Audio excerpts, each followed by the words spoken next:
Coffee হাউসের সেই আড্ডাটা আজ আর নেই, আজ আর নেই।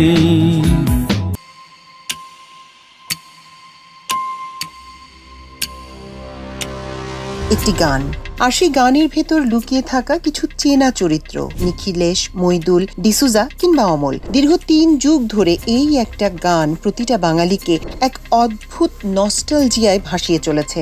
জেনারেশনের পর জেনারেশন বদলে গেছে, কিন্তু বদলায়নি মান্নাদের গাওয়া কফি হাউসের সেই আড্ডাটা আজ আর নেই, গানটির আবেদন। কিন্তু আপনি কি জানেন, কোটি মানুষের বুকে হাহাকার জাগানো এই কালজয়ী গানটির পেছনে লুকিয়ে আছে এমন এক অবিশ্বাস্য সত্য যা আজও অনেকের অজানা।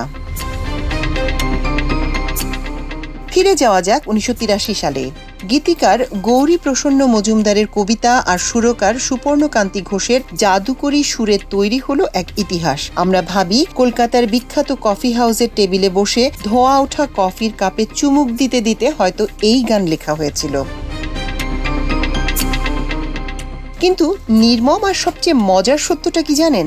গানটি যখন তৈরি ও রেকর্ড হয় তখন পর্যন্ত এই গানের সাথে জড়িত মূল ৩ জনের কেউই, অর্থাৎ মান্না দে, গীতিকার গৌরী প্রসন্ন কিংবা সুরকার সুপর্ণকান্তি কোনোদিন সেই কফি হাউসেই পা রাখেননি।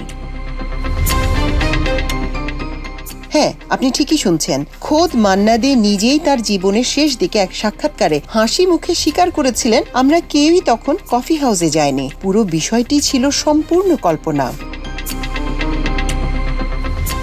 ভাবা যায়, নিখিলেশ আজ প্যারিসে, মইদুল ঢাকাতে, কিংবা সুজাতা যে আজ সুখে আছে, এই নিখুঁত চরিত্র আর বন্ধুত্বের বিচ্ছেদের গল্পটা স্রেফ কল্পনার তুলিতে আঁকা এক ক্যানভাস।